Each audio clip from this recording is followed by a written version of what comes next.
Story 1. I live in the Blue Mountains, which is west of Sydney. The Blue Mountains, if you didn't know, is part of the Great Dividing Range and is a national park. We are quite literally surrounded by fires from the north to the south. At any moment, the wind could change and potentially wipe out hundreds of homes, mine included. We have never seen anything this big before. Fires are normal for us, but this scale of fires is absolutely insane. However, I want to thank the rest of the world for their generosity at this time. It is truly heartwarming to see so many people give support from all corners of the globe. Peace be with you, and I hope the rain heads our way. Story 2. Let's not forget the 1.25 billion animals that have been killed, and the growing number that are injured and losing their habitat. Story 3. Remember, the firefighters that are fighting the bushfires aren't full-time firefighters. They have jobs like accountants and information technology professionals, and do this as volunteers. They use up their annual leave to fight the fires, or if they have an understanding boss, leave without pay. I tip my hat to anyone that does this. Story 4. It is weird being in a town at the center of international news coverage. We have all been walking around town, not knowing what day it is or where we are meant to be.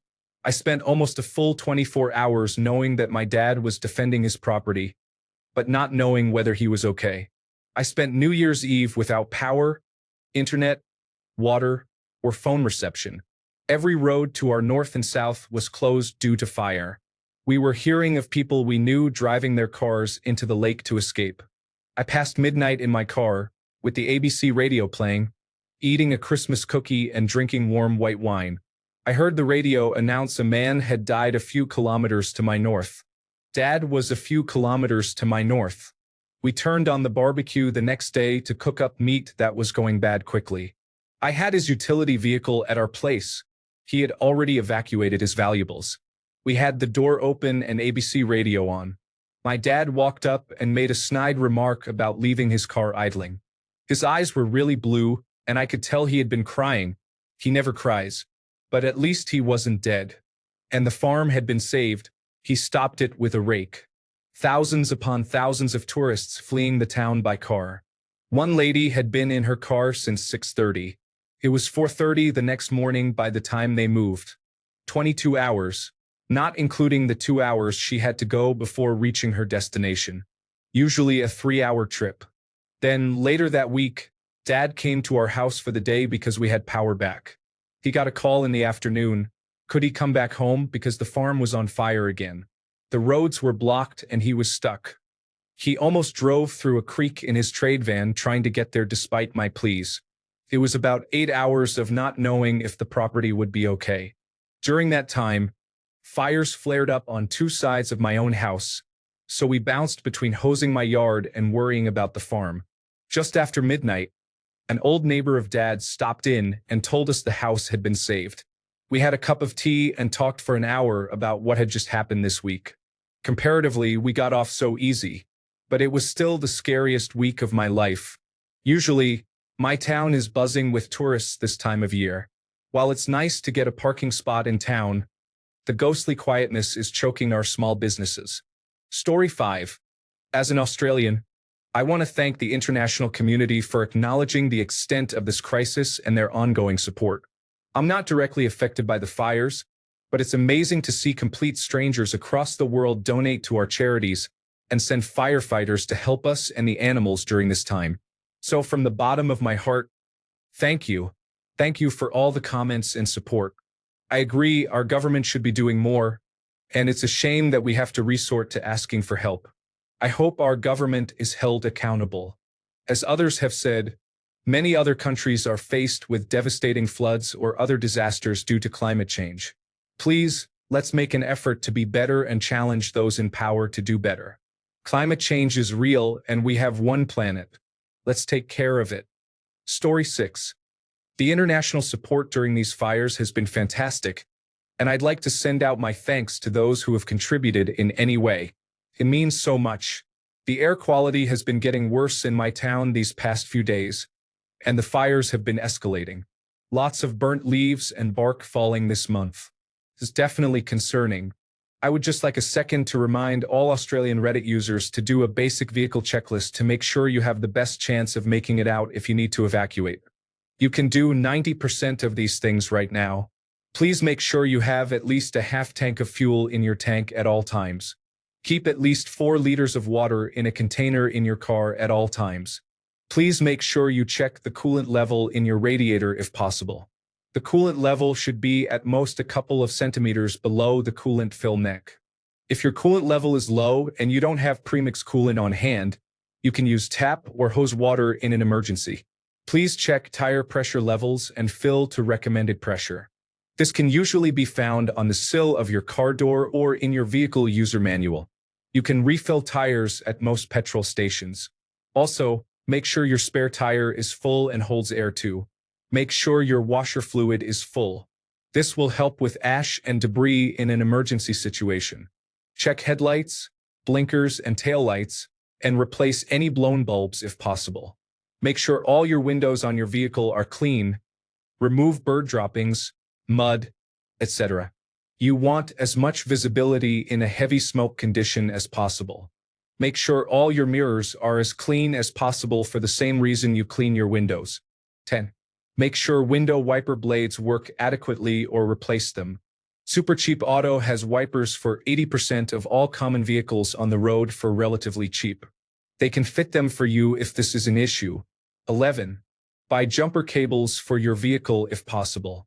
This might help you or others if their battery develops issues. Also, user Serboddington suggests buying a jump pack too, which is great advice. Most can also charge USB devices and often include torches, which are certainly handy in an emergency. 12. Keep a small first aid kit in your car at all times. Just basic. 13. Keep duct tape, sharp knife or razor blades, zip ties, rope, basic Phillips and flathead screwdriver if possible. Generally good things to have in your car. Please don't overlook these. The majority of these things can be done at little to no cost and might save you in an evacuation. Good luck to everybody. Hopefully we see some rain today. Edit. Thank you to the awesome Reddit users that gilded this post and helped it gain more visibility in the thread. It is much appreciated. Thank you for the help. Story 7. I work around 5 minutes away from the fires, and both my grandparents and my great-grandfather live in areas very close by as well. My great-grandfather, who is 92, has been evacuated 3 times, and we are worried that if the fire does come through, he might be asleep or choose to ignore the evacuation procedures and stay at home. A fire started at a neighboring property to my work, and 3 fire trucks came and attempted to control a pretty decent-sized blaze. It made things so much more real when it is right on your doorstep. My livelihood and my family are in danger here, and it is pretty worrying. The speed at which these fires move means that one night you may go out to dinner and you might come home to nothing but ashes. My family is on high alert, as well as my employer. I am not sure how all our lives might change, but even being this worried, we are still the lucky ones, as many are much worse off. These last few months have been pretty scary. Story 8.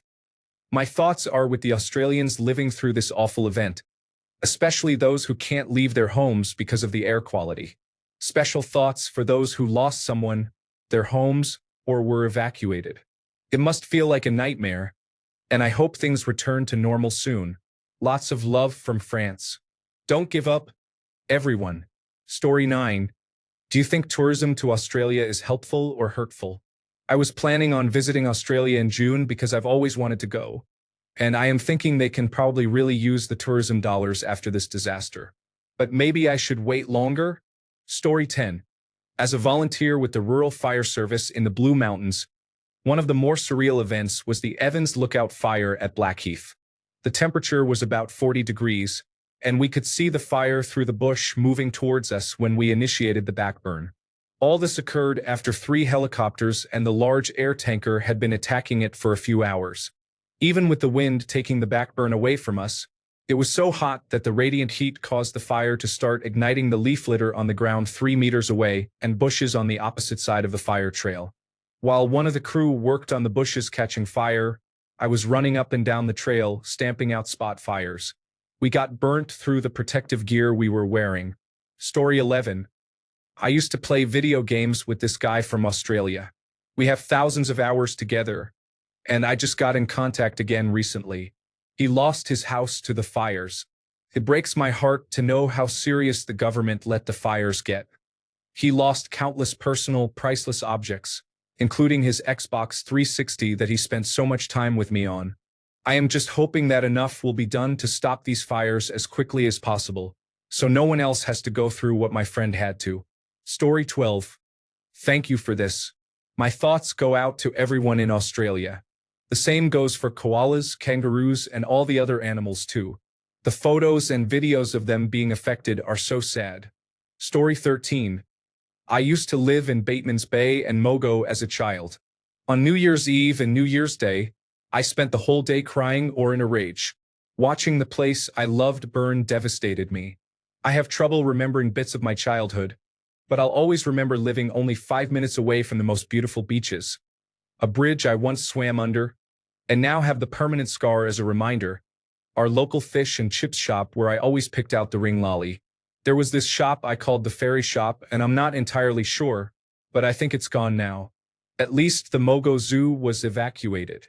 I'm tired, I'm scared, and I'm safe, but I know so many others aren't. I'm angry because the bare minimum was not done by state or federal government, and we've lost so much.